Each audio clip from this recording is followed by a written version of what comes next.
মিষ্টির দোকানদার ভাইয়েরা, আপনারা বেশি করে মিষ্টি উৎপন্ন করুন, কারণ জানেন না পালাইছে পালাইছে আপনাদের আব্বা ইউনুস তো পালাইছে। আরে জানেন না সুইজারল্যান্ড থেকে তো অ্যারেস্ট হয়েছে। হ্যাঁ, তার আগে তো সে কেঁদে কেঁদে বলেছে আমি যদি না ফিরি আমাকে ক্ষমা করো।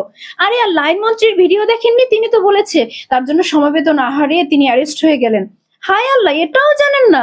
তিনি তো তার পদত্যাগপত্র আগেই যমুনা টেলিভিশনের সাংবাদিকের কাছে জমা দিয়েছেন, কোনো খবর রাখেন না। শুধু কি তিনি, এই যে সমন্বয়ক সার্জিস আলম 9:25 ফ্লাইটে দুবাই গিয়েছে, আর হাসনাত আব্দুল্লাহ এখনো যায় নাই, তাকে কিন্তু যেতে দেওয়া যাবে না, এয়ারপোর্টে আটকে দিতে হবে, কোনো খবরই দেখি রাখেন না। আর আওয়ামী লীগের ভাই বোনেরা আপনারা রেডি হন, আপায় তো এইবার আইতেছে, এইবার আমরা সবকিছু করে ফেলবো। হ্যাঁ, এইবার তোমরা কোথায় পালাবা দেখে নিব।